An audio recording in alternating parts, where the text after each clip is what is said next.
All right. Good evening, everyone. I'd like to call the May 3rd Master Plan Implementation Committee meeting to order on this fine Monday evening. We'll start with roll call or the statement. I forget.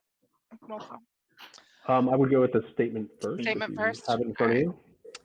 I did, and I went to the list of names instead. So I will go to that, and I will fix it. All right, here we go.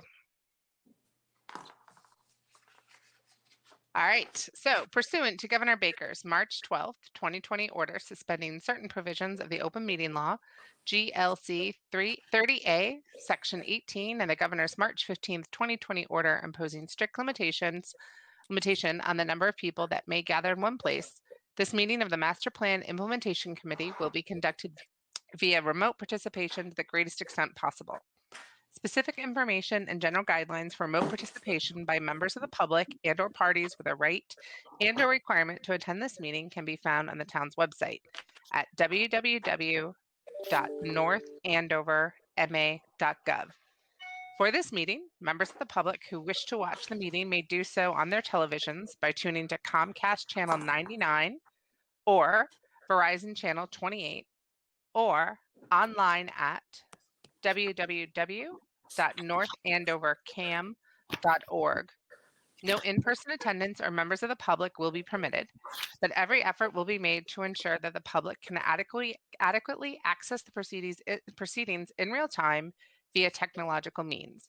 In the event that we are unable to do so, despite best efforts, we will post on the Town of North Andover website an audio or video recording, transcript, or other comprehensive record of proceedings as soon as possible after the meeting. If the public would like to participate in the public hearings, please email your question, comment prior to or during the meeting to ashapiro@northandoverma.gov. The question comment will be read during the proceedings and responded to accordingly. All right, so now I'm going to do roll call here. James. Who was first one? Is that me? You. It's you, sir. I am here. Fantastic. Thank you. John. Here. Meredith. Here. Sean. Here.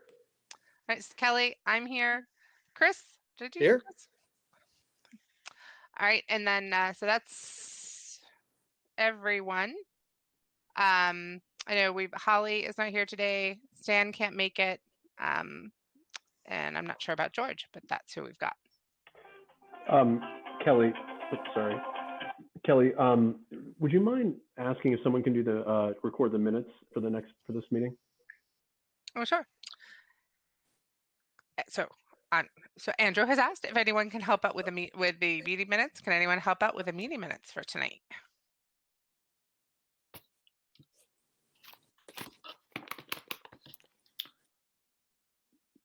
I will volunteer. Thank you, James.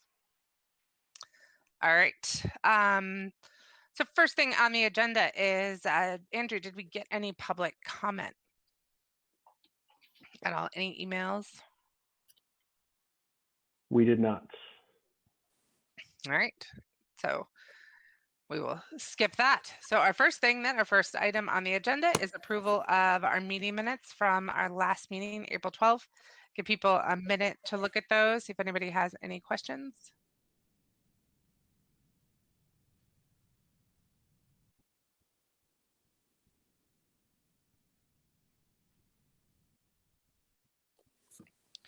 All right, if nobody has any questions, I'm sorry.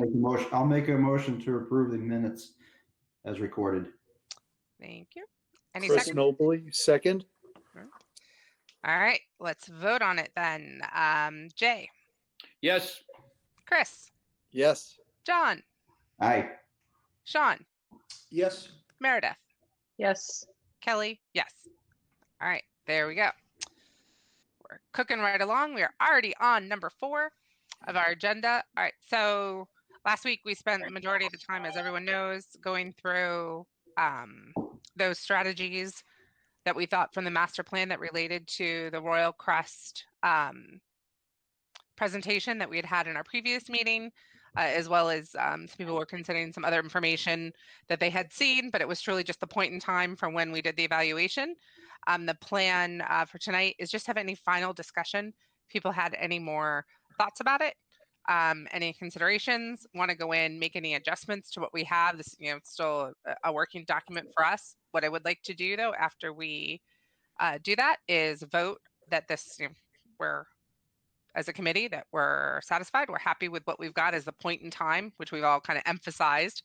It's a point in time review of the strategies, and then that will be included in our next quarterly report, which is next week, I think, to the selectmen and then to the planning board. So does anyone have, I'm just going to open it up and look at it. It's linked to from within the agenda. So Anybody have any thoughts or concerns, any changes, John? just a real quick question, and I don't know if this is more directed towards Gene or Chris, or even Andrew. Is I think I read somewhere that there's been revisions to Royal Crest's plan, as far as size and scope, just to a degree. I don't know if that's official, if that was presented to either planning board or the board of selectmen.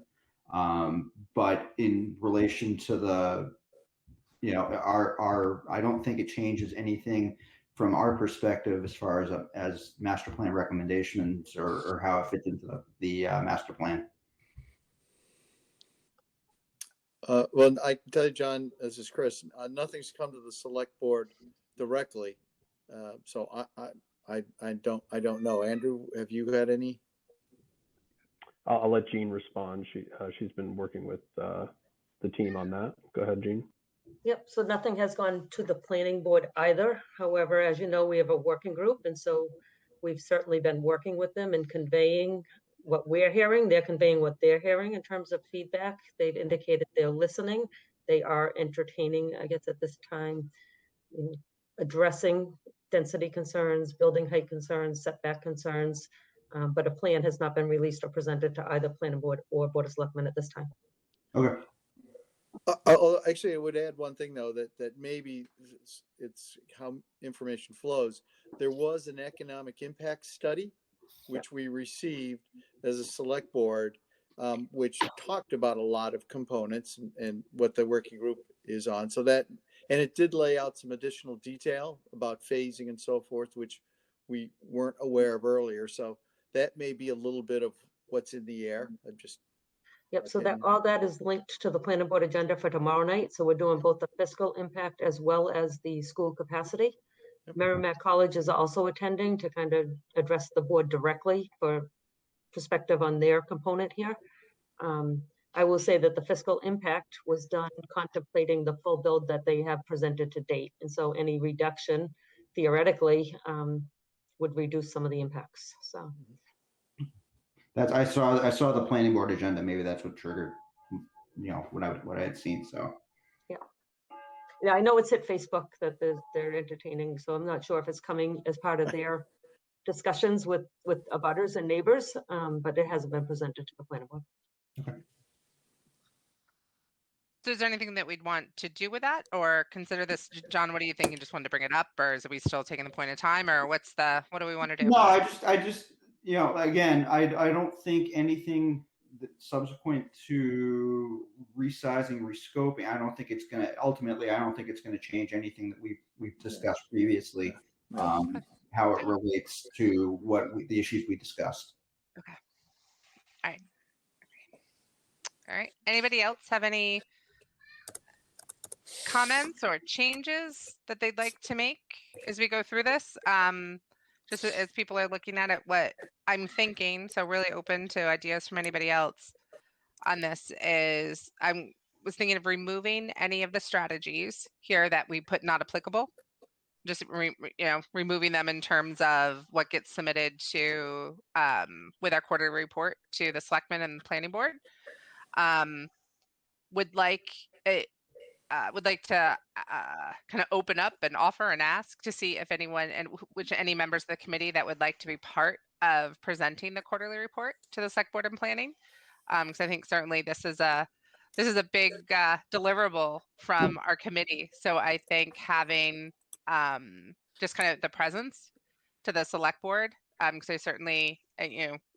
as Chris mentioned when we were there before, took to heart as John was going over the our first recommendation. So I think having as many people there to represent would be great. It was typically pretty quick. I think we're kind of 5 to 10 minute, right? My expectation is that we're not going to read through each one of these. More of it, we would have given it ahead of time, and maybe answer any questions, anything like that. So that we're on the agenda, I think, for next Monday. Next Monday. All right. Which is the 10th. So anyone kind of let Andrew and I know if you're able to participate, or and then we can make sure you get the Google invite, the Google Meet invite for that. All right. If no one has any changes or concerns about the approach, right? Like we did this as a first time approach. We were looking to develop a framework that we could do on other things, which hopefully we will turn over and do on another one shortly. But does this framework still feel like a good start? We can always adapt, but Just based off the prior experience presenting, yeah, it's completely in line with that. And it's quick, it's easy. Yeah. And it keeps us all anchored to kind of making the plan as the center of it all. That's why we exist as a committee. And so anything that we reference or compare or contrast should go to that same one version of the truth. great. I apologize. I need 1 minute to go deal with a screaming child. I apologize. The next No step was worries. just going to be vote on this. And then maybe when I'm gone is I did send out the link to the next report that looks for our next discussion around the moratorium. I did the same. It should look very familiar. I went through and using, kind of a starter kit, went through and picked the strategies that I thought would apply. They're all there. So please, maybe you can take a look and just update the spreadsheet. I think it was column D that said if it applied or not, just update it with a yes. And then we can look and rate that one. I just left them all there so we could quickly change it. Apologize, screaming child, right back. No problem. No problem. In fairness to Kelly, I would probably need more than 1 minute to deal with something like that. So 1 minute's pretty good on her part. Does everybody have that spreadsheet that Kelly had sent out? Yes. I'm not sure if people saw that. Yeah. Okay. Yeah. I think I have to request. Actually, no. Hold on a second. Let's switch accounts, but.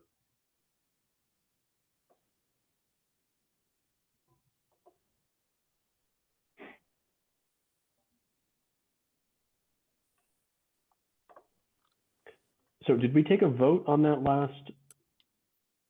No, waiting. Not yet. Not yet. Okay. So we're just going to wait till Kelly comes back to do that. Okay. Right. Yeah.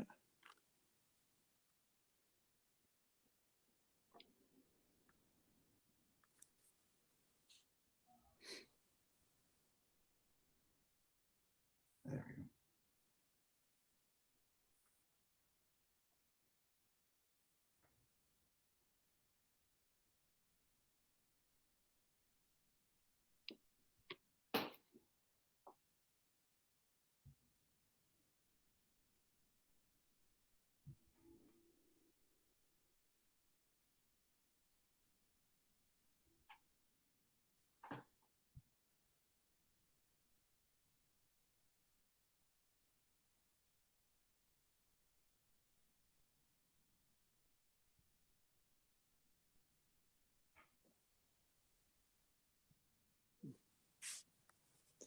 Why isn't that opening?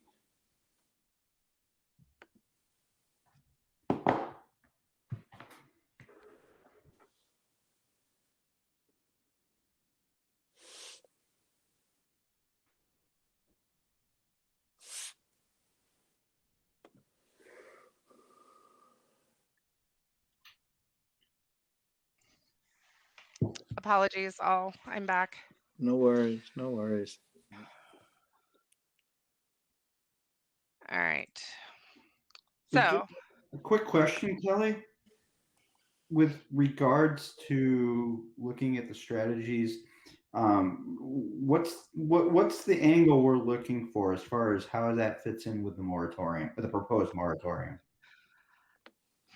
Well, what I would suggest, or what I did, and I'm very open to a different approach or different suggestions, is I looked at, because the moratorium was focused on housing. So I did some keyword searches. I looked for housing. I looked for multi-use. I looked at some of the land use items. I probably threw the net a little wider than it needed to be because I was trying to just really to kind of prime the pump and get us all started looking at what could be related. So I might have easily caught some that are too wide. I also tried to think about what the moratorium was asking the town to do. So I think I grabbed the one that talked about water and the watershed to make sure we kind of took that wider picture. I don't know if anyone has any other ideas. Very open to catching more, doing less. That was my thought. Well, one thing I Yeah. would add, Kelly, is that there's a ripple effect to the moratorium on potentially on existing proposed projects, which in turn impact commercial and some other components of that. So I would think about maybe the shock waves, if I was to use that term, of what that moratorium would potentially mean to other developments, not just what it does in and of itself. Is that got it? Yeah, it makes perfect sense. And I wasn't thinking about that. So if we don't have as much housing available, increase in housing, we potentially have less people, therefore potentially less demand for other retail, commercial businesses? you can look at it a bunch of different ways. Okay. You could look at it like, what would it affect existing? Well, if you have this moratorium and it impacts the ability to put the senior center up, is that something that's connected to the master plan? Right? If it forces a delay in, we'll say, Royal Crest, does that have an impact with what's being proposed, how that would connect up? So just trying to think about all the iterations of impact, because it's such a blunt instrument. I think it's really important for us to tease out, I think, as much as possible that's related. Good point. So would we think about a direct versus indirect, or a primary versus secondary, to make sure that we're not kind of glomming on? We're doing some level of tiering it, but to be as holistic as we can be, because that's a really, key thought leadership moment, Chris, where you're like, oh yeah, there's kind of the primary effect, but there could be secondary considerations. That's a good point. Excellent. Yeah, so building on that, so obviously the housing elements, economic developments are probably your primary concerns. And looking at it from a transportation standpoint, without approved projects, portions that are relative to complete streets and what aren't going to get done or included in these projects. So there's the long-term effects, and there's obviously the short-term effects, the immediate choices. So the transportation stuff, at least as I see it, and I didn't really want to start commenting on them individually, but as a blanket statement, there are longer-term transportation impacts, more negative than positive, because these positive changes will not be implemented because of the moratorium.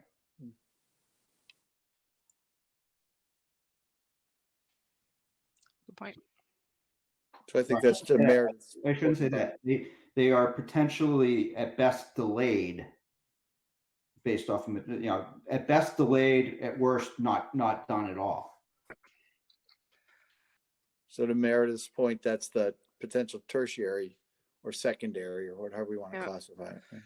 I just added an extra column into the spreadsheet, direct, indirect, and we can go with that. And as we're going through it, if we find that we need more levels, we can add them. Does that Good catch. A quick question before we go further.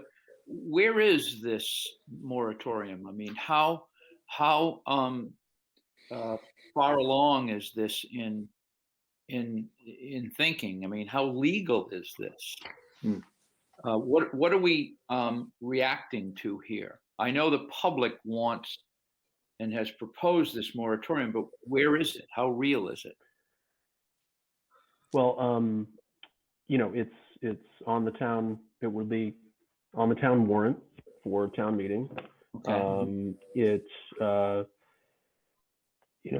Maybe Gene can speak a little more to it. There's already been one conversation with the proponent of the moratorium with the planning board. And was that an actual public hearing, Gene, or is that to come?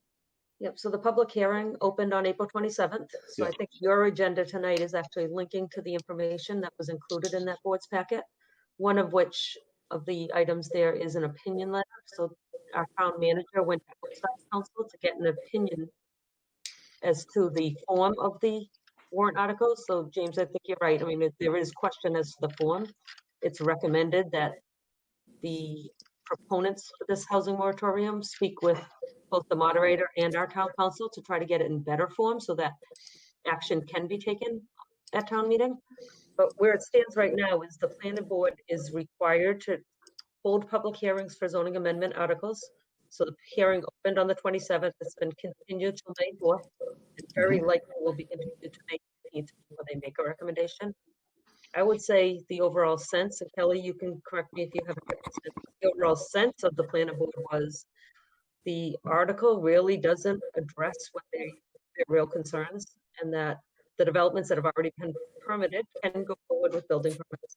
That Royal Crest will need a town meeting vote to be approved anyways. So it's not as if the planning board can approve the Royal Crest project, and it seems to be trying to preempt Royal Crest project. Right. The housing developments that have been permitted, such as Princeton Properties, Avalon Bay, Minco, the Knights of Columbus redevelopment, all required a zoning amendment at the time that they were brought to the planning board and then subsequently to town meeting. So town meeting actually approved each of those projects to move forward in the permitting process by amending the zoning bylaw at the time. And so I think the overall sense was like the town has participated in the approvals of all these projects, which now the cumulative effect is what they're concerned about. The discussion about studies, so each individual project as it was approved did go through a vetting process for traffic and school impact and civil and stormwater as Rural Crest would as well. And so the two that were really highlighted as maybe haven't been done in the aggregate are the water capacity study and the sewer capacity study. And so since our planning board meeting, and it's in the staff report that I presented to the board tomorrow night, the town manager has informed me that she has within her budget the ability to hire those studies. And so again, to summarize, my sense of the board was more that they felt those studies were necessary and would be helpful. However, I'm not so sure they were all supportive of the moratorium. Okay, Gene, you're not so sure that, I just didn't hear your last thing. You're not so sure that these things apply to the moratorium, or? I'm not sure what you mean, but one of the bullets in the moratorium article was to do a series of studies, and they named off a list of topics. And all I'm saying is, I think the board, again, Kelly, I'll look to you if I'm speaking out of turn here, but my sense of the board, having listened to the meeting, was that they felt a number of those studies have been done. However, the cumulative impact for water and sewer, they felt would be good information at this time. Okay. And we're supportive of maybe pursuing the studies. They haven't made a recommendation on the moratorium itself. However, it seemed that people thought it really wasn't going to accomplish what this group was trying to accomplish. Right. The only project that is up for consideration is Royal Crest, right? Because the others have been approved. Correct. Okay. So those are in discussion items before the planning board. It is not at application time. And should the planning board ultimately want to present a zoning amendment to account for the Royal Crest redevelopment, Yeah. That zoning amendment would go through a public hearing process, just as this one is with the planning board, and then it would require a town meeting vote. Right. So, I mean, I guess that's my question is this, the whole moratorium idea seems like some sort of emotional overkill to me, because town meeting has to approve the zoning. And if the town doesn't want to rezone Royal Crest for this project, then the people have spoken. Is that right? So this whole idea of a moratorium just seems. Jay, to your point, and I think Gene articulated this as well. I just, Yeah. Because ultimately, if the moratorium is in response to not just housing in general, but really to the Royal Crest project, yes, because of the Royal Crest, the rezoning that has to occur in order to facilitate the Royal Crest project has to go to town meeting. Yes. People will have the opportunity to vote yes or no, up or down on the Royal Crest project, essentially. Right. Gene made reference to the studies that are being requested. I mean, something that I noticed in the language is they're asking for a comprehensive study, okay, for all of those different things.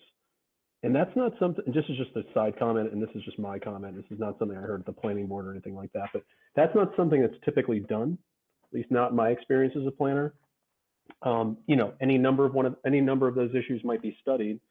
And certainly the town needs to make sure that its services are adequately, able to, provide for the town, Right. And based on the number of housing units that are out there.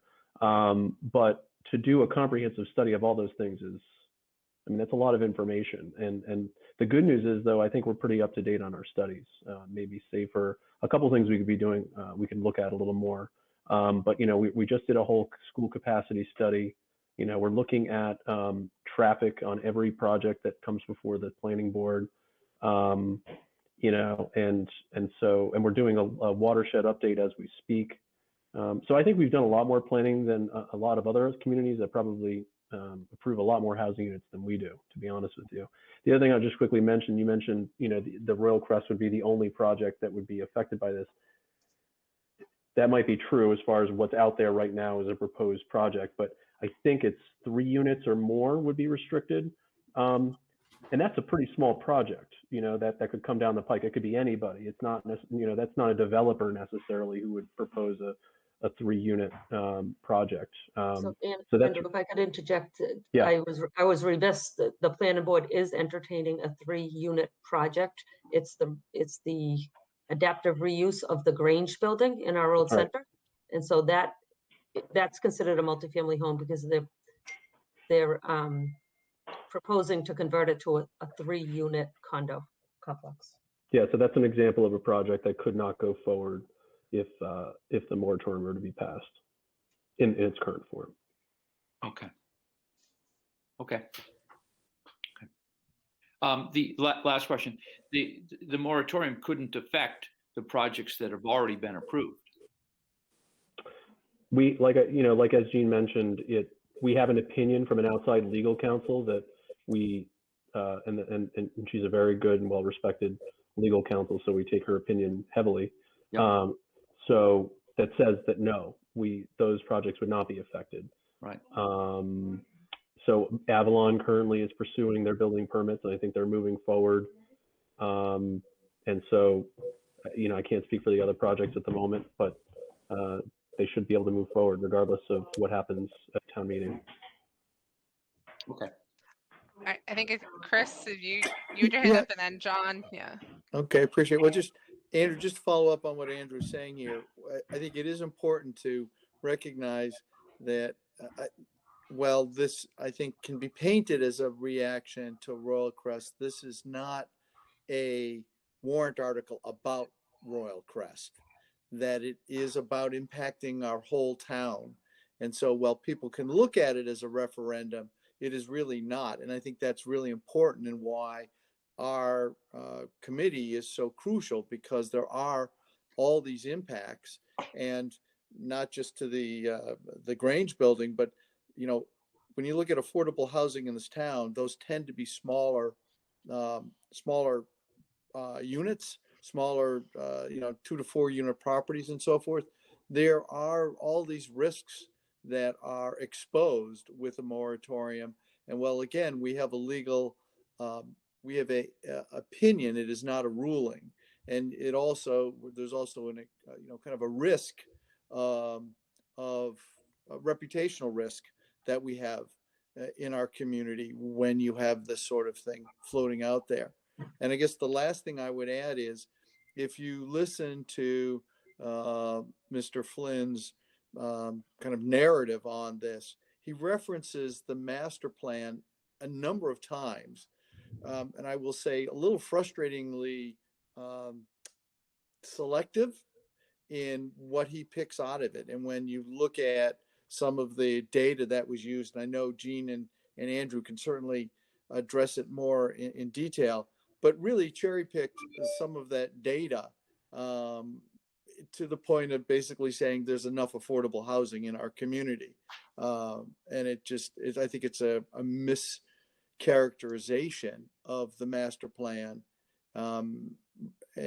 using some of the comments in lieu of what some of the conclusions and recommendations are. I don't know, Gene or Andrew, if you would add to that, because I think that's an important piece potentially to add to our statement. Yeah, I think that one line he was quoting out of the master plan is the consultant team said there was a healthy number of multifamily housing or something in 2017 or 18 at the time. And he did keep pointing to that. But as everyone knows, the master plan is a really broad document, intentionally so. It's 190 pages. And I think we've had a number of people come before us recently kind of picking different statements to justify what they're trying to accomplish. And I think we just all have to acknowledge that there's always another side of it. If you just go to the next chapter, you could pick out a sentence to kind of counter their sentence. So, I mean, rightfully so, he's pointing to the master plan. We're glad that people are actively looking at the master plan. And I think, Chris, to your point, I mean, I heard from someone else the term cherry picking was used after that meeting as well. So I think everyone just has to take it in and digest it. And there's a forum to voice concerns. And if anybody wants to submit any to the planning board, you can certainly email me and they'll be introduced tomorrow night. I'll just make one more comment. I agree with everything Gene just said. And I mean, even in the 3, housing goals that are listed on the Royal Crest strategy document that you all are looking at, one of them is update the town's zoning bylaw to promote a mix of uses in areas already served by public infrastructure, such as downtown Route 114, Route 125, and Sutton Street. And I know that doesn't say the word housing in there, but mix of uses does imply that housing can be part of that mix, certainly. And I know that the master plan also points back to our housing production plan. In many instances, our housing production plan certainly is a document geared toward promoting additional housing opportunities in town. So it certainly doesn't, raise the idea that we should be halting in our tracks in any respect with respect to housing. And then the last thing I'll quickly say, Chris brought up the issue of reputational risk. And this is just my personal opinion. I don't want to necessarily speak for the town on this, but as someone who's worked in economic development for a handful of years, I don't know a developer that would be eager to jump into the fray to do commercial development in a town that just initiated a housing moratorium. It's kind of like, it's not a very open, hey, we're open for business type of mentality to display. And really, housing and commercial development are intrinsically linked. And again, I'm not trying to connect it back to Royal Crest, but that's been a theme of the Royal Crest project. The proponents are talking about the number of housing units they're trying to propose in order to support the retail and the commercial they want to also bring to the site as well. But that's thematic across the town and across anybody who does commercial development typically wants to make sure there's a market within the area that they're, our market being residents and people that are going to frequent the commercial use that they're proposing, whether it's people going to a shop or a restaurant or people that are within a reasonable distance of an employer. So those things are intrinsically linked. So I think it's kind of antithetical to the idea of, good economic development in order to, if you're gonna throw up a housing moratorium. That's just my opinion. Right. John. Someone else's turn. I do have one more question, but it's somebody else's turn. John, I think you were. All right. So I get two points. One, the master plan's done for a 10-year period. The moratorium as proposed would eat up 20% of that time. So you're losing crucial development time. 2 years precludes you. So, in the immediate time frame, we're looking at the impacts on Royal Crest. And touching on what Andrew said a little bit, what's to say a year down the road, we get some, there's some other projects proposed, and they're valid projects, something that would add to the town. By enacting a moratorium, you've precluded yourself from even considering them. We don't know what the economy is going to be in a year or 2 years from now. And I think a moratorium just shoots yourself in the foot because it denies you the opportunity to even consider them.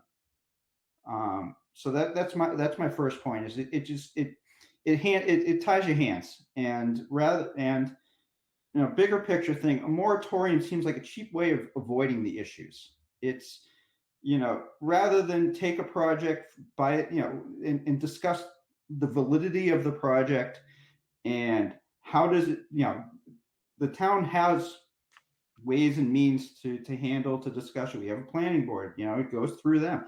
There's a method, a clear-cut method on how to deal with a project as it's presented for development in the town. And the moratorium seems like an easy way of just avoiding it, rather than having engaged residents who help chart the path of where they want the town to be. It's rather than no, we just don't want to deal with it.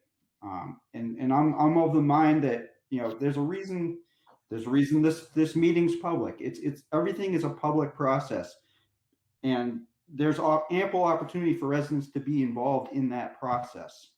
If it means that much to them, then show up for the meetings, have a voice, get your comments on record. I just think moratorium is just the wrong way to go about doing it. That's just my personal opinion. Mm-hmm. Jay, did you have something? Yeah, I need some help. I've always attributed the development in these large developments in North Andover to two things. One is it's such a desirable place to build, so developers want to be here. But the second thing is that is a bit troublesome when it comes to the density. Is it what's the state law, 40B? Is that okay? So because North Andover wasn't up to par with its affordable housing, developers were able to propose rather large projects that we wish they weren't so big, but it had a lot to do, in my mind, with the fact that because we weren't up to speed with the number of affordable units, they had kind of free reign to come up with these rather large projects, and that we wish weren't so big. Do I have that right? So Jay, the recently permitted projects, Princeton, Avalon, and the Knights of Columbus redevelopment, as well as there's 51 units going on the East Mill side. Those are market rate. They are not 40B. So they didn't come in under the 40B provision. And and what's going to ultimately happen is it's going to push the delta even further away from 10% as these new housing stocks come on. So the most recent 40B permitted, I believe, was the Berry Farms project, which did have 196 units. And it's the largest of the ones that I just referenced, but Princeton had 192. And so Berry Farms was a 40B. And everything since then is a market rate multifamily development. So here we are facing a rather large proposal at Royal Crest. And is that partly the result of the fact that the developer knows that we're behind the 8 ball on 40B, and therefore their proposal includes a 40B component? I know that. So that's 385 units. Right. That's right. In addition to their multifamily, but the 385 is projected to get us just at 10%, a little bit over 10%, I would say. Right. So it gets us to that hurdle. Exactly. And I remember his proposal that was very important to him. You know, that was a major selling point in us, you know, coordinating with the master plan. It was a major selling point, those 300 plus units of affordable housing that then, you know, warranted in his mind the you know, high number of units for market rate.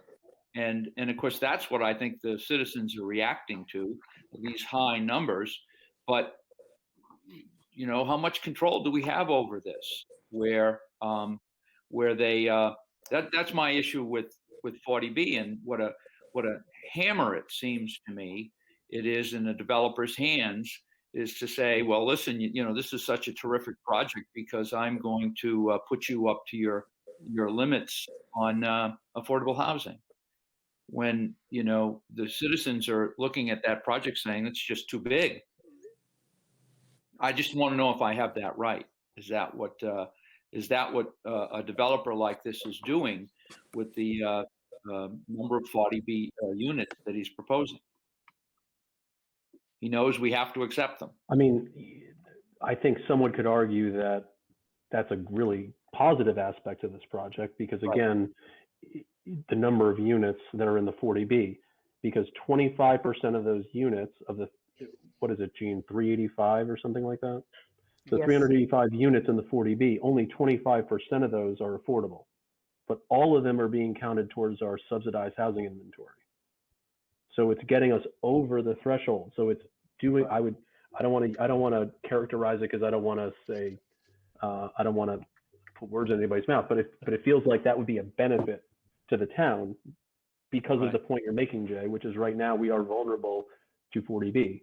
We don't, we lack that control when a developer wants to just put up a project that would have streamlined permitting.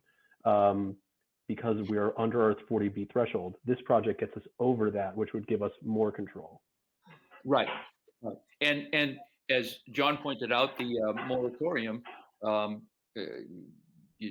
pushes, you know, really derails that. So the moratorium would not apply to either the 40B project or the Merrimack dorms. Oh. Just to clarify that. Oh, I see. Okay. Oh, And interesting. and the moratorium doesn't affect any 40B. A 40B can still go forward, even with the moratorium in place. But to clarify, that was my question. so, but to clarify, I mean, the proponents are looking for the whole ball of wax, right? They're not looking for just the dorm and the 40B. All of it together is what they've indicated makes the project economically viable. That's right. And so when you say they're demanding this many units because they're doing a 40B and get us the housing, they've positioned that this is what it takes for them to have a viable project. Granted, they've also, you know, come to the table and said they're listening, they're hearing density, heights, and setback issues, and you know there may be some movement to that in the near future. We just have to let that play out. Okay. Okay. Oh, I see. So the 40B doesn't. I mean, the moratorium does not affect their 40B proposal. That's my understanding. Okay. Okay. And yeah, It doesn't, but if I'm hearing this correctly, it doesn't affect their 40B, but their 40B is a key component of their overall project, which may or may not, they may choose that it's all or nothing type thing. It's not speaking in absolutes here, but that's a potential possibility. Sure. Yep. So, Chris, So what it sounds like is the moratorium does not de facto unilaterally block any new projects. There's still legal avenues that developers could still come in. So if the moratorium's intent is to contain and control growth until there can be more detailed assessments, that's actually not that's not guaranteed to be the outcome if the moratorium was passed, is what I'm hearing. No, that's, so sure. So, that makes sense, Meredith, that a moratorium may stop the project, but it wouldn't stop the 40B development if they so choose. Or other projects, right? Other 40B proposals coming in, right? Yeah. Right. in other locations, Right. And that's because we are below 10%. below 10%, right? Which gives the developer a hammer to use if you. Yep. if I Yeah. can use that analogy. Yeah, if we hand it to them. I mean, that's kind of the way I look at it. They know, I don't think anyone wants to use a hammer in business dealings, but if that's their only recourse, then they're going to pull it out. I mean, Right. that's kind of my business perspective. Okay. Chris, is your hand still up?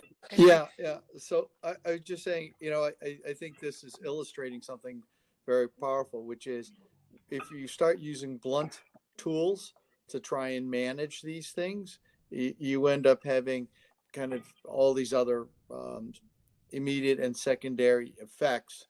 And so I think, again, well, we can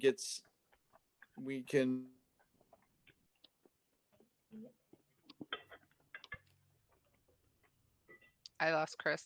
Or is I it me? lost him. Yeah. Frozen. So Chris would see the moratorium as a blunt tool, right? That I sounds think like that's where he was headed. As soon as he comes back, we can ask him that. So the developer has a blunt instrument to use in getting what he wants, and the citizens have a blunt instrument in the form of this moratorium, which isn't the way to get anything done. Yeah, no one wins in that situation necessarily. Exactly. All right. So we wait for Chris to come back in, hopefully with a little stronger internet. I know we moved ahead to this one based on my need to go deal with my screaming child. So appreciate that. So if we catch Chris's comment on the building moratorium, I would like just to go back and close out and vote on what we did for Royal Crest last week. So that way we can call that one done, and then we can come back to doing the spreadsheet. But it's great discussion, so I didn't want to cut it off. But Chris, we heard the start of talk of the blunt instrument, and then we lost you. Sorry, I was just saying, I think you've got it. One little piece that I would add to this, which is, by the way, we have data from the impact of large projects on school and so forth because of berry farms and so forth. And I think, again, some of that we want to incorporate. Maybe Kelly, you and I can look at that, or with Stan, but we have the projections of what berry farms was looking to have the impact and what it is now after the fact. And so I think those sort of experiences with large projects already, I don't think that's a bad thing to add into the mix, because we can quantify to a degree accurately. Mm-hmm. Yeah, and those are projections too. I think that the school committee did for some of the other large projects. Yep. I know for Avalon and all those, it's how many units, what size of the units. There are databases of information as to what are the, if you've got a 3-bedroom apartment that's at this price, how many children, people will be there, how many cars, and works out to true, right? All right. Anything else on this just before we go back and vote? We will come back to this and continue through our framework. But if not, let's go ahead, and I would like to just kind of step back to number 4. Andrew, I just wanted to make sure, has there been any public comment on our Royal Crest spreadsheet against the strategies before we vote? Taking a look right now. No, I haven't seen anything. All right. So what I would ask is for someone to make a motion to vote on our Royal Crest against the master plan strategies. That framework, and the plan is we will include that in our current quarterly report to our selectmen and planning board. So, anyone want to make a motion? So moved. There you go. I will second it. All right, let's vote. Jay. Yes. John. Aye. Sean. Aye. Chris. Yes. Meredith. Yes. Kelly. Yes. There we go. All right. Thank you, everybody. All right. So that will be part. And again, we'll continue. We'll make the call out to the group to get some willing volunteers to come and be part of the presentation to both the selectmen on the 10th, and then the planning board. Jean, we're after the 18th. The 18th. So we'll do both, and I think it's probably a 5-10 minute drop in on the meeting. All right, so now back to our previous discussion on, so we had on the building moratorium on multifamily dwellings. I think we've had good discussion, kind of found out some more information about it amongst ourselves using the resources that we have. I would like to start going through the same framework we used for Royal Crest, looking at each of the strategies. That sound, anybody have a different approach, or anyone, any more discussion before we head down that avenue? Okay. All right. So I will share my screen and we'll just run through it.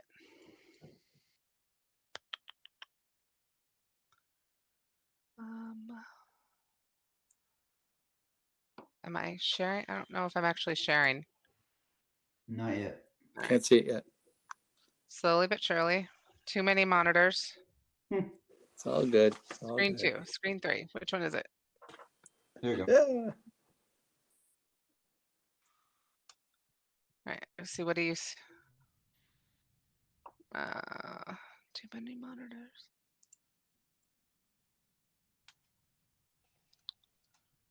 Oh, I'm getting a weird error. Hold on. Let me open it back up again. Are you guys starting to see the spreadsheet come up? Yep. All right. All right. Let's switch off to the other one here.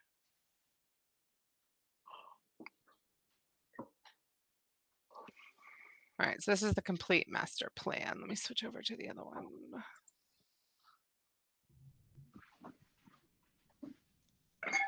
The internets are crawling, sorry. Not working fast on Andover Street right now.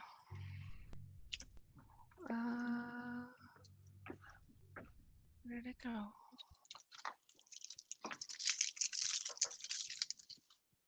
Sorry, folks.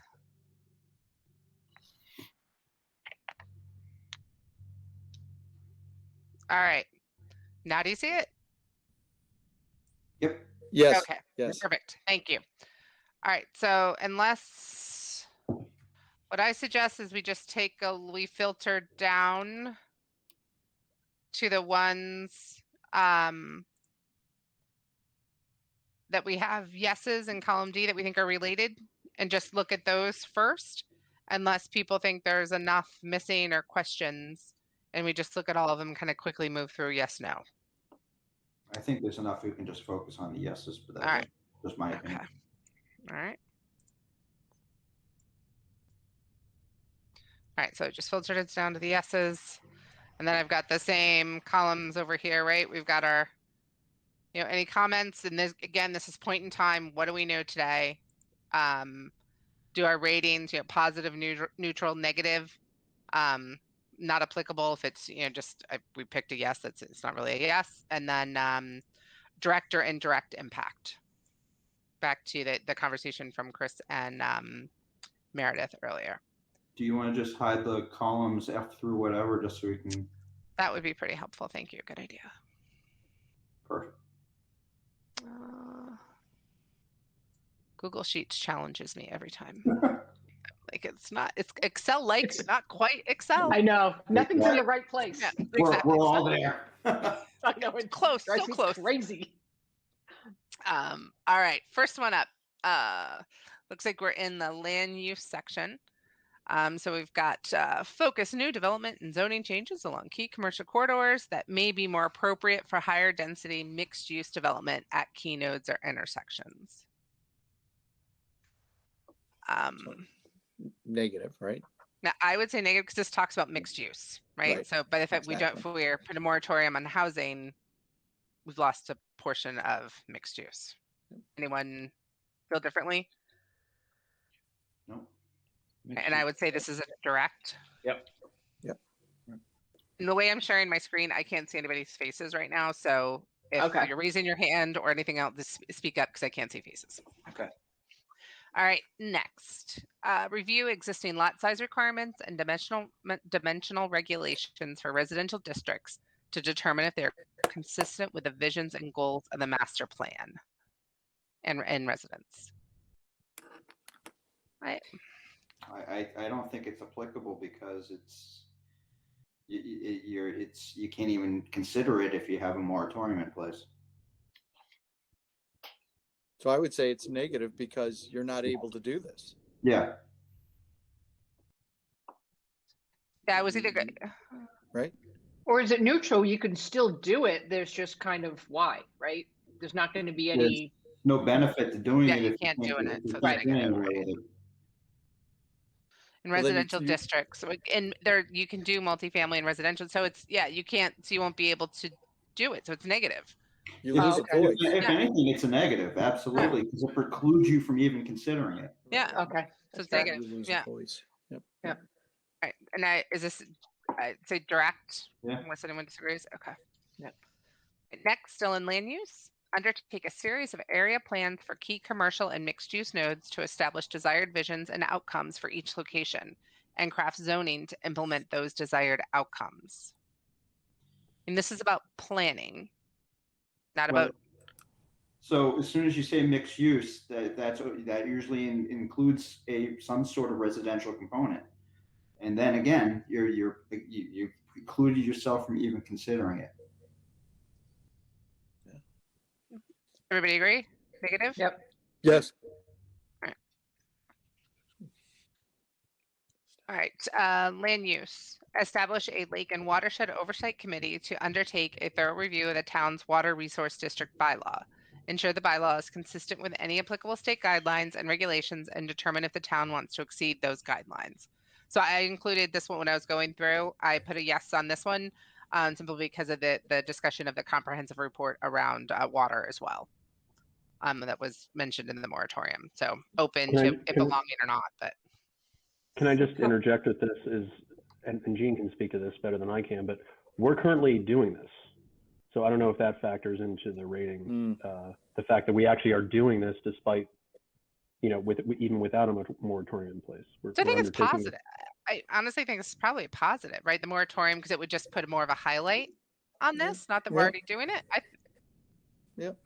So I would just add that. Not necessarily, and I'll tell you why. Because in theory, you have with certain developments, you have an opportunity to rectify surface runoff issues.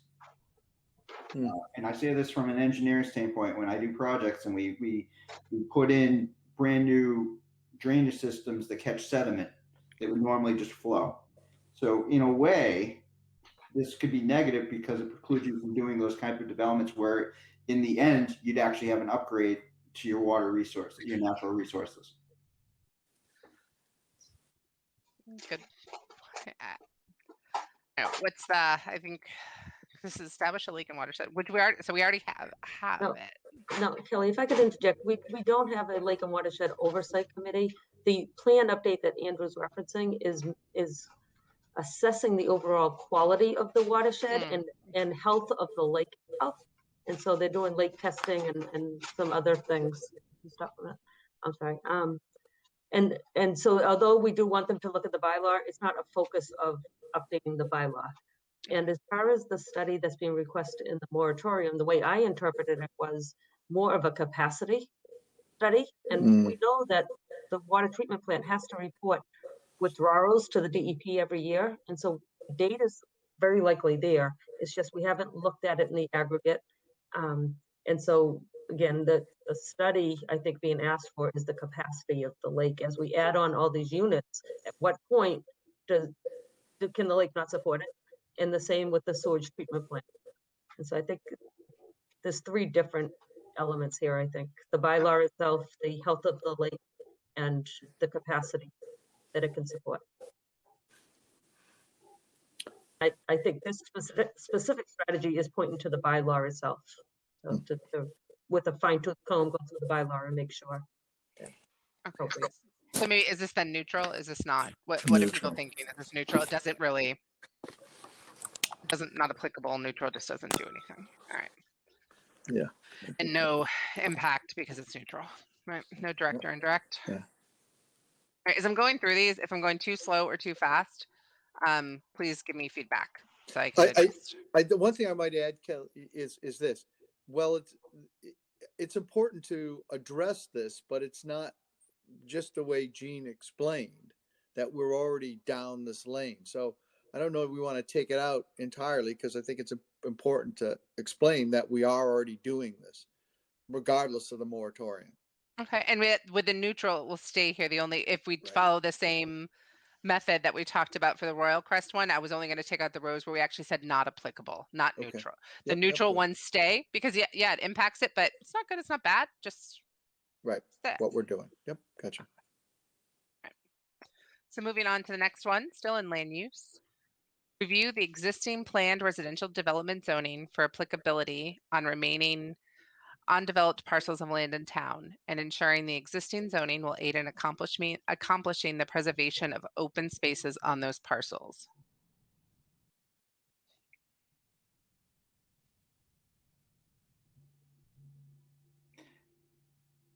I don't think the moratorium necessarily precludes you from doing that. Hmm. Yeah, you won't have a lot of proposed residential development coming forth, but there's nothing that precludes you from revisiting the zoning in the interim. But you can still have single families and things like that. Yeah. It's just so is it neutral? Doesn't I'd is say that what it's you're neutral. saying? I'd say so, yeah. Okay. Right now we're into the housing master element. We had just gone through all the land use items. So the first one in housing, review the recommendations for the Merrimack Valley Regional Housing Plan for consistency with the master plan. Prioritize recommendations that overlap both plans. I think this is neutral. I mean, I think I grabbed it because it had the word housing in it, but I don't think the moratorium impacts this at all. Anyone else? Or The only question be, do we even know what the Merrimack Valley Regional Housing Plan calls for? Well, it's the Merrimack Valley Regional Housing Plan. However, North Andover has an individual chapter within it. So it's our housing production plan. So I'm surprised they referred to the broader plan, but almost every community in the Merrimack Valley region.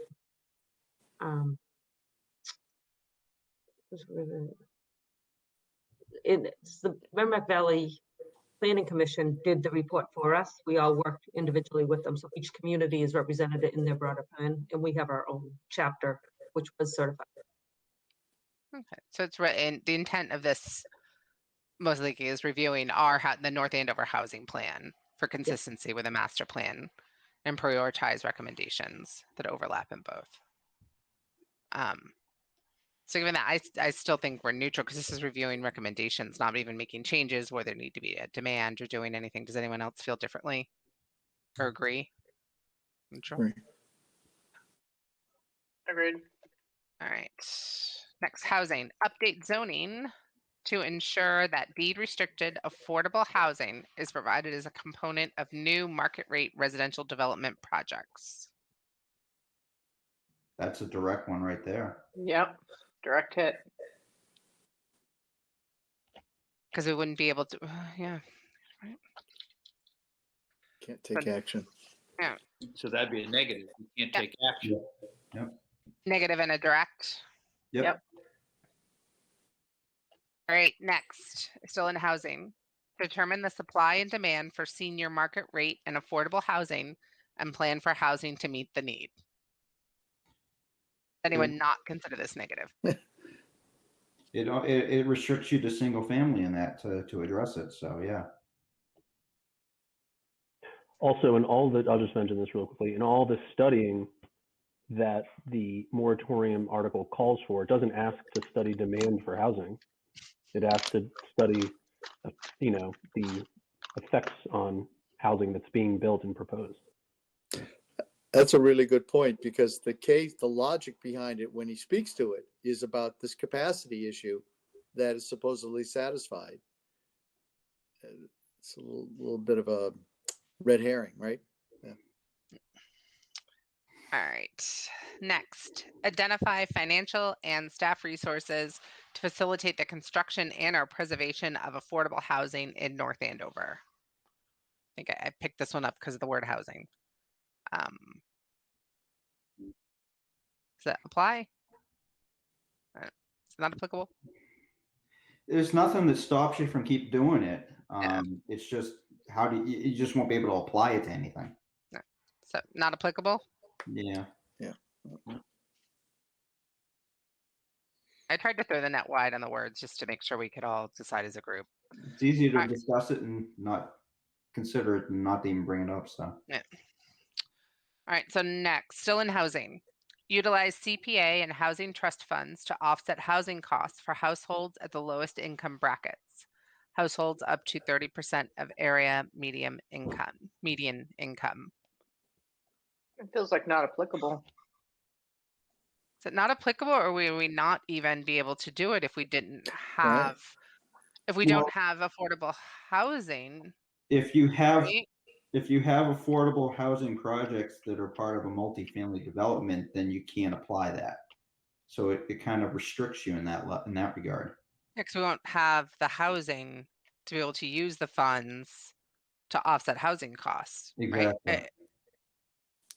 Right. It's like this. I was interpreting it to be including existing residents, existing housing, as opposed to new. It's probably, but I was reading it to be both. It Okay. could be both. Okay. Yeah. Yeah. Then it's both. Then there is an impact. Yep. So negative direct. Mm-hmm. All right. Continue, still in housing, continue to review the impact of new housing development on the town's public infrastructure and services. You can do it. There's nothing that stops you from doing that. I mean, honestly, I think this would be a positive because they're asking for a stop. Yep. And then yeah. all of these studies, whether they, fill in whatever, perceived or real gaps there might be in the existing Mhm. studies. Yeah. This would only give more time for analysis and going Yeah, through. this- So this I would say strategic it's breathing positive. room. It's breathing room. I mean, I don't know if it's negative. I wouldn't say it's negative, and I wouldn't say it's positive. I would probably say that's just a neutral. All right. I lean towards positive. Anybody else? So we got one positive, one neutral. I'd Anybody say else? it's positive. I think Positive. I think it's hard Alright. not to paint a positive. All right, 3 positives, 1 neutral. Go positive. I can live with that. I can live with it. I feel like my finger count. I'm like, There do you a lot go. of counting these days. And direct. Continue to review housing development. Direct. Mhm. Yes. Yeah. All right. Still in housing, review and update the town's planned residential development bylaw to encourage the clustering of homes on smaller lots while still preserving open space and views along roadways. So the question is does a clustering of a house on a small houses on a small lot count as a multi-family? I don't know. Potentially, even. The way I read it was no. The clustering of homes on smaller lots. How I read it and interpreted is I think this was referring to single family homes, clustering Okay, single family homes on Right. smaller lots. More dense, but still single family. I don't see a negative effect from that. Those neutral or not applicable. Probably not applicable. Not Not applicable. Yeah, Okay. not applicable. I like whatever grandfather clock that is. I miss having a grandfather clock. Mine doesn't work right now. I need to get it oiled. Anyone know a good grandfather clock guy? Okay.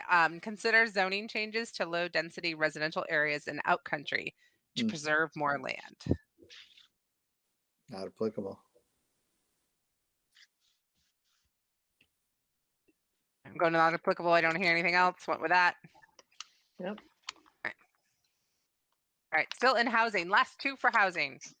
Update the town zoning bylaw to promote a mix of uses in areas already served by public infrastructure, such as downtown, Route 114, Route 125, and Sutton Street. I mean, this has to be negative given That's mixed negative. uses, right?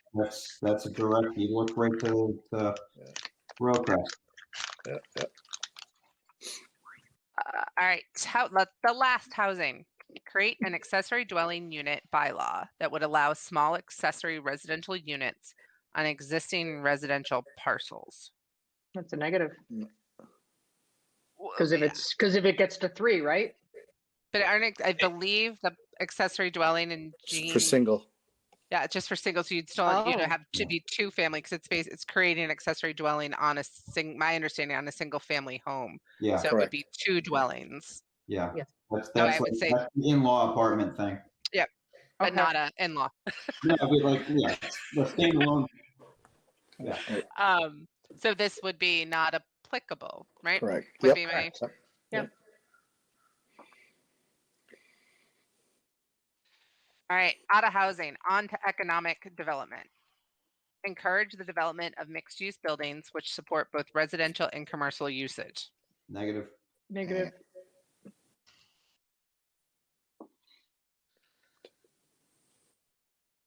And I made it direct. I assume you guys are seeing when I'm putting direct versus Mhm. indirect. Correct me, please. Yep. All right, now we're moving into transportation. We've got 3 in transportation.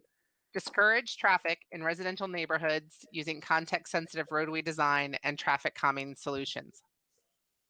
I'm gonna say this is a negative, but it's indirect because you're denying yourself opportunity. If there's a development for a multifamily where you could get infrastructure improvements out of it, you've denied yourself the opportunity to do it down the line. But it's indirect. It's not a direct thing. All right, anybody else? Nope. Sounds good. Negative, indirect, negative. And I'd say that would apply to the next one as well. Evaluate safety and congestion improvements along key roadway corridors and intersection improvements to promote safer travel speeds, improve safety at key intersections, and create a safer and more connected sidewalk network. This should include conducting traffic counts on arterial roadways to ensure data is recent and relevant. Well, actually, well, the more I think about it, you could make, if you guys wanted to make a case for not applicable, I'm okay with that as well. I think this could be not applicable. I mean, this can move ahead, right? Without like the 114, everything they're doing without Yeah. the bill. Mhm. 114 was going to get done without One way or regardless. another. Yep. without Yeah, question. so this is not applicable. Yeah. Agreed. All right.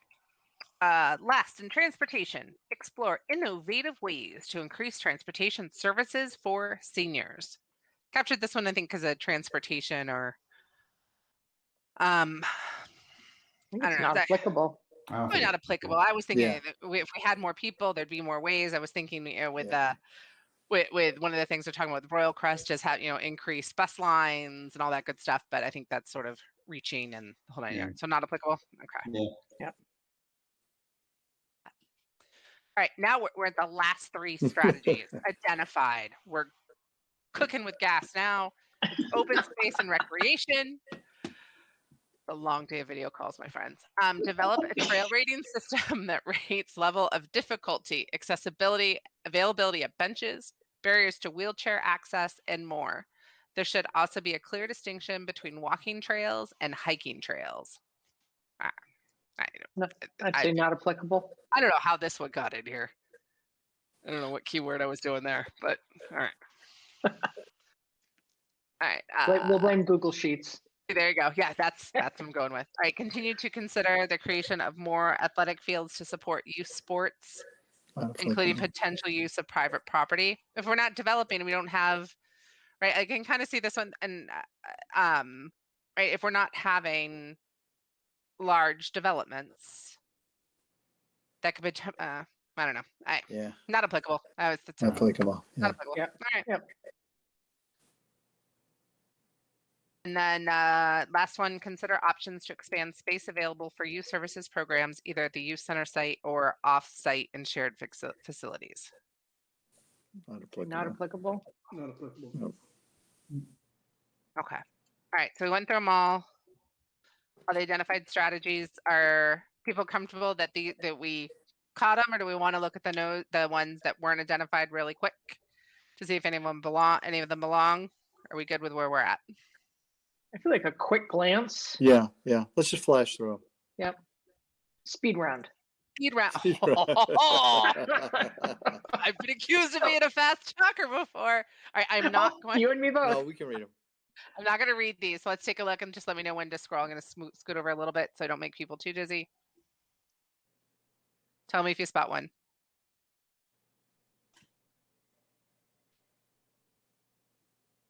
Number 4, you can 4. make a case that it's negative. Yes. Okay.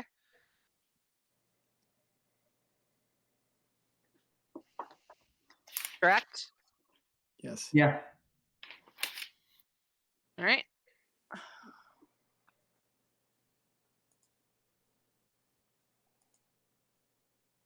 Number 21. Or is Insurance. number 21 would be positive, right? If the intent is strictly to avoid creating multifamily uses, yes, it would be positive in that regard. Yep. Yeah. All right. Yep. Correct. Mm-hmm. Yep.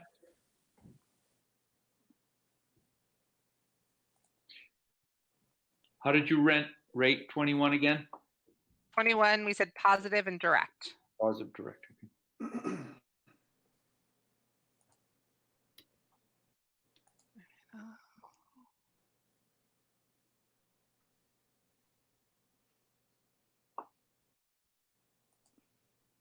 Number 29.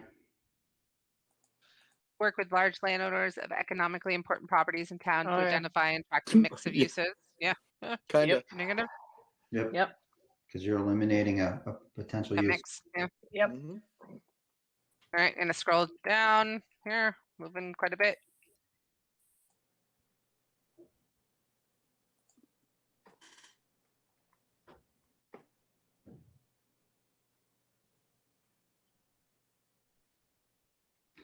Any transportation ones would all be secondary anyways.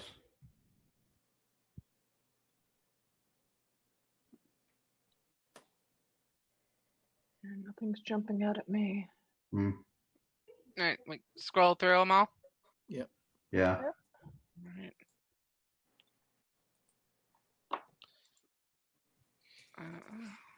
So the last, do you want me to go through all the transportation? You want to look at these? These are the ones that didn't pop up. I don't see any transportation ones that would stand out to me just from recollection that would be direct and or Okay.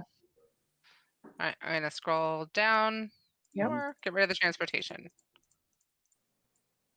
All right, open space and recreation.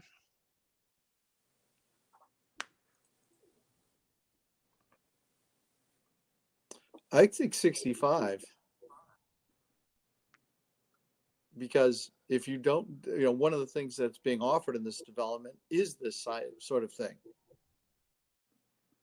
And maybe it's yeah, big focal point of the presentation was like we're going to have walking trails within the property. Mm. Yeah. So negative indirect. Yeah. Yeah. Is that? Yep. Yeah, I don't think there's a question to be if anything negative. Is it direct or indirect? That's the only question. But you guys tell me. Indirect because it's a ripple effect out of it, but I think the point is it's there, right? Yep. Yeah. I'm gonna scroll and get somewhere down off of that one. All right. 72. Yeah, 72 jumped out at me too. Acquire, otherwise protect priority open space parcels. So you're protecting them from development. So if anything, that would be a positive. Positive. Yep. Yep. True. Correct. Correct. Yep. Yeah. Scroll down here.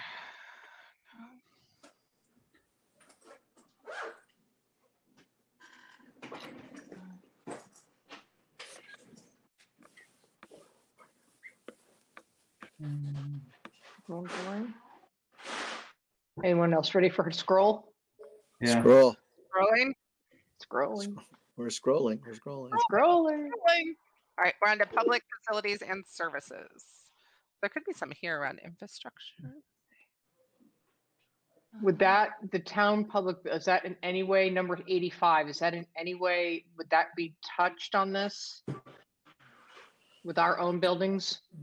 I think we're kind of chicken and the egg, right? Like, so we had to kind of do, what do we have now? If we add more people, yes, we'll have more demand, but we'll also have more money. I don't know. But I I'll didn't know if there was a moratorium, if we would be blocked from doing any renovation of our Oh. own buildings. That was my question. I don't know. Oh, I'm gonna say number 9. I'm just jumping ahead here. 90. Number 90 stands out. Yes, absolutely. Right, you got buildings there that are 40 years old. Yeah. All that. But they're replacing the The sewer and the gas. water on Royal Crest are getting redone completely. Yep, absolutely. so it's so negative and that negative? Yep, Yep. it's Yeah. a negative. Direct or indirect? I'd say direct Correct. because it's Correct.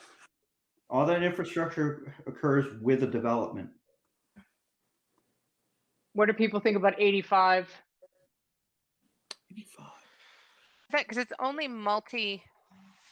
The So it's only- moratorium's only a multi 3 or more, right? So it Okay. shouldn't impact our Okay, then need that won't be affected. Okay. Okay, Because the town doesn't have.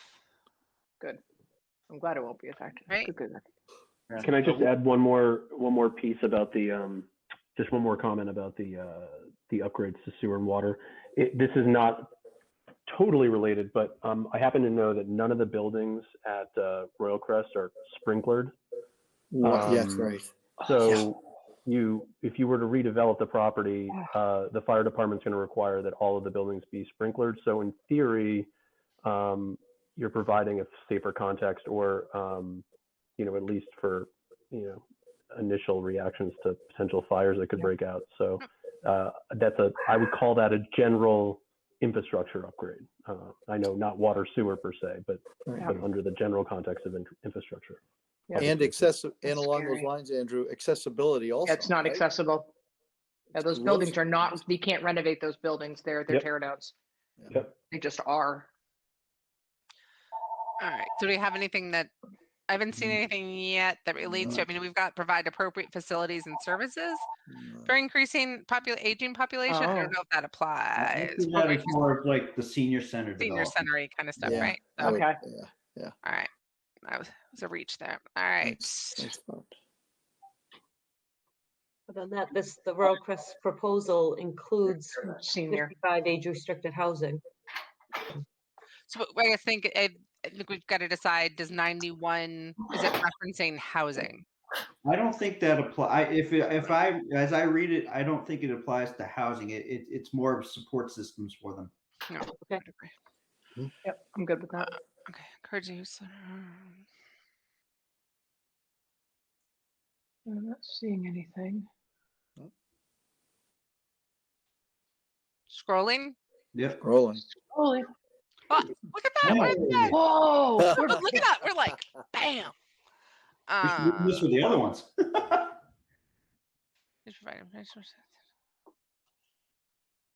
I think that takes us through. Mhm. Yeah. All right. Nice job. There you go, us. I don't think I kept up to speed with marking the yeses, though, unfortunately.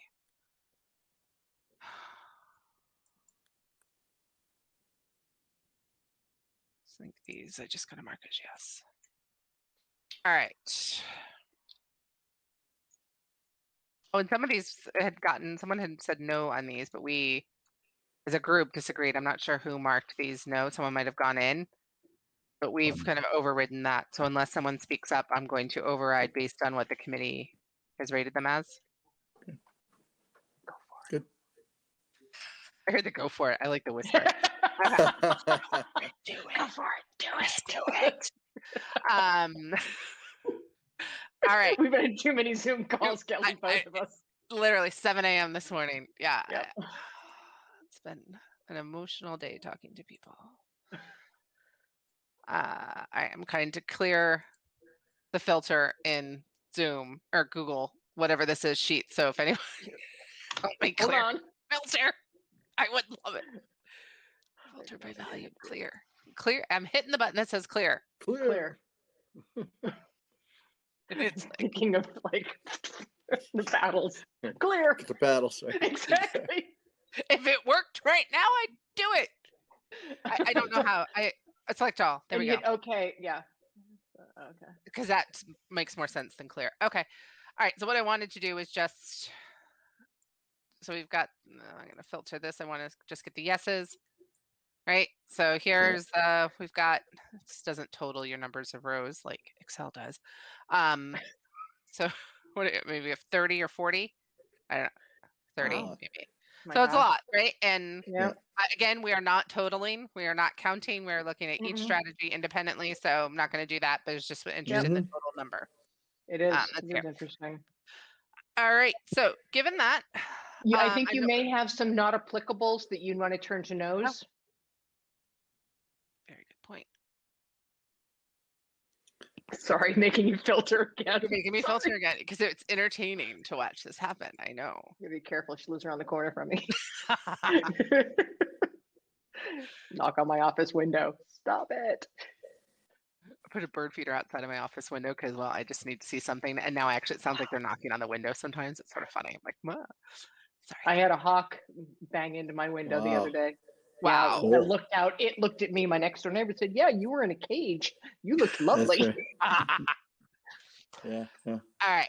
So we've gone through this. So Maybe to- sort it by positive, neutral, and negative. Okay.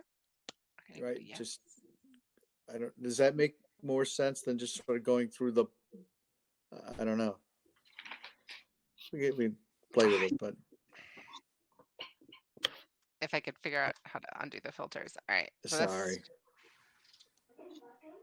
I got too much. Where's Kelly, I just want to Yes? give you a heads up. There's another meeting at 7 p.m. Just want to let All you right. know that's All coming right. in behind us. I forgot to ask that. Right. All right. So there's our yeses. All right. So I guess it's next steps on this. Do we want to talk about it next week before we vote on it? Or I guess what's our timing? When do we need to vote on this as a report? I'm not aware that, I don't know, Gene or Andrew, since this is on the town warrant, what's sort of our timing on here? Because we wait till our next meeting, or do we need to vote on this as a product of the committee now? So the calendar I laid out for the planning board was to make a recommendation on May 18th. So I don't know if you're trying to vote ahead of that, I would guess. I would think we'd need to, because we only meet once a month, so we're probably won't have a meeting again until early June. So I would So think it would make, Subsequent to that, the Board of Selectmen, I think, would make, the Select Board, I'm sorry, would also make a recommendation on this. Yeah. So I would just say the sooner the better. I mean, we're basically looking to do that on Monday. You know, we might kick it out 2 weeks, but I would say the sooner the better because we're making our recommendations now. Okay. And I think given that the planning board's going to have a recommendation, there's not a lot of reason for us to pause in making our recommendation come Monday, to be honest. All right, Sorry so- for the pressure. I mean, so for timing of this, is what I'm hearing is we should vote on it now. I didn't know if we wanted to yeah. think, but does anyone have an issue with voting on this now? All right. So, and what we're voting on, and I guess this is also a question. So it sounds like we should also include this in our quarterly report. Yes. So we'll have both the Royal Crest intersections that we already voted on, and we'll also have this. So really going to look for people to join me in the meeting. For the selectmen meeting on Monday and then the planning board meeting the following. So we're voting on submitting this as the master plan implementation committee's ratings of the housing moratorium on multifamily dwellings Mhm. to submit as part of our quarterly report. Yeah. Can I get a motion? So moved. Second. All right, here we go. Voting. Chris, Yes. John, Yes. Meredith, Yes. Sean, Yes. Jay, Yes. Kelly. Yes. All right, so we will include this. I'll just do a little bit of cleanup, just kind of go back and kind of catch my filtering, whatever problems I had typing. But I'll do that. But we'll have these two to submit. Okay. Kelly, what's the official, this is the rating of the impact of the moratorium on what? On, Against the master plan against the master plan. yep, Because this is truly looking at each individual strategy in the master plan. okay, So- great. And Jay, point in time. At point in time, okay? Okay. Today. Jay, just so you know, having done the minutes before, Yep. The video, we'll have a video of this in case you missed anything. There's a pretty good chance that I missed something. Let me tell you. Well, the good thing, at least on this, is it's all documented in this report. This Jay, was so you don't heavy have to, yeah. conversation from get-go tonight. It's like all of a sudden you have to be like in the zone. Right. Yeah, I'm going back zone. to and Andrew, just on the off chance, did we get any public comment as we went through that? We No, did not. We've yet to get one. I'm going to keep asking. Eventually we will. Right. You're gonna gonna have to say something pretty outlandish at some point to make sure everyone's at home is watching and Have you met me? I'm there. I'm there. All right. So we have I know we're at, so we probably, I don't know, do we have 10 minutes? So do you think there's at least one more item that I'd like to cover. Do we have 10 before we have to drop? Yeah, we can cover it. Sure. All right, so I'm going to skip under new business. We have 2 items that, unless someone else has context on, they were Stan's items, and he wasn't obviously able to join tonight. So again, would look to continue those to the next meeting. But I would like to bring up the recusal guidelines. I think that came up again, and I don't know, Andrew, I know you had linked out to something. I guess it was it was the conflict of interest on MassGov. So I don't know if you can talk to us a little bit about that, because what I'd really like to end up is that everyone on the committee knows when we need to recuse ourselves from, if we need to recuse ourselves, and when it needs to apply, and so we're able to do it appropriately and consistently. Yeah, no, that's fair. And just to give a little bit of context, so this came up about when right before the Royal Crest project was coming before you all. There was some consideration of the fact that one of our members, so 2 of our members, in fact, are direct abutters to the project, but we only identified one, and that was our error and our oversight. So I take responsibility for that, and I apologize for that. But the fact is, in consulting with our town council, the feeling was basically just that, when you're a member of a public body and you're, commenting publicly and potentially voting on an issue on a border commission like this, even though it's even in an advisory capacity, and then you want to later, let's say, vote on this at town meeting or make a comment at town meeting, there could be a conflict there. And I don't know all the ins and outs of it. I'm not the town council, but when I consulted our town council about it, her recommendation was to advise whoever was a direct abutter just to suggest that they recuse themselves in this situation. So we didn't compel them to do that, but we made them understand that was our recommendation, and or that was what we would advise them to do. Where it's differing now, or where I'm leaving it now, is I think that it's really incumbent upon each member to take a look at the guidance that's laid out in the document that I shared, which I'm just pulling it up now. It's a summary of conflict of interest law for municipal employees.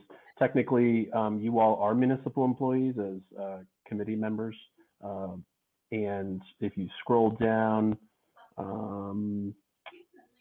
there's one specific section that is probably more helpful than the rest. Appearance of conflict. Acting in a manner that would make a reasonable person think you can be improperly influenced is prohibited. And so there's a little description there. It's not extremely direct in terms of how we've been dealing with it. But I think the bottom line is that anytime anyone feels as though there might be an appearance of a conflict of interest, they could be advised to fill out a disclosure form, and they can submit it to the town. And basically, it's just saying, hey, I acknowledge. It's essentially, I acknowledge that there could be I could appear conflicted in this particular case, but I'd like to proceed in participating in the discussion matter, and that can be submitted and reviewed by the town, and you can proceed in participating in the discussion. So I think that's the way to do things going forward. And I would say that any other additional questions on this should be referred to our town council, because she really is the authority, and I'm far from the authority on it. So. Okay. All right, so our guidelines for ourselves needs to be, if someone believes there's a conflict of interest, of an abutter or some interest, either the person should make the decision to recuse themselves, or if they just want to state that it's conflict of interest, fill out this statement and submit it to submit it to the town, and then they can make it's on record in a decision, and they can stay on for the discussion. Is that? Am I understanding that correctly? Yeah, and I mean, some people have a stricter interpretation of how something can be deemed a conflict than others. And just as one quick example, like I used to be on a planning board where I live, and there was a project that was going to that was abutting my brother-in-law. Now, they're not my family really. I mean, they're my in-laws, but I mean, the project wouldn't have really had any effect on me, but I didn't want to even. It wasn't an important enough project for me to even deal with, so I just recused myself for any appearance of somehow benefiting or not benefiting my family, or who would perceive those people to be. Yeah, I mean, I just puzzled. I was just puzzled. Obviously, I went along with the request, but I was just puzzled because we have no authority. And as far as I understood, we weren't seeing anything more than kind of the public pitch that had already been shared. Yeah, but I don't think the issue of not having authority or being an advisory in nature has anything that I don't think that's germane. I think, for instance, there's many boards and commissions that don't actually have statutory authority, but they're subject to conflict of interest law. So perhaps in this case, if we just look back, it would have made sense for, just to be really specific, both Meredith and George to fill out the conflict of interest form if they wanted to stay on for the discussion and submit it, so then they could both still participate.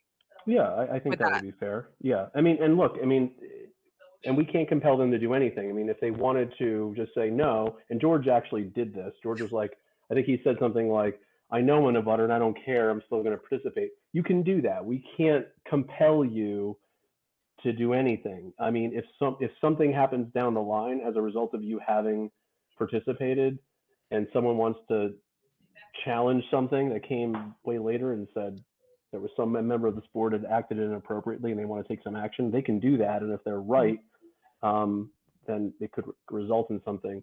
But again, what I was told based on sort of the follow-up to all this was, we can't compel you. We can only point you to the guidance. You can refer to either the guidance that the state provides. You can go directly to our town council.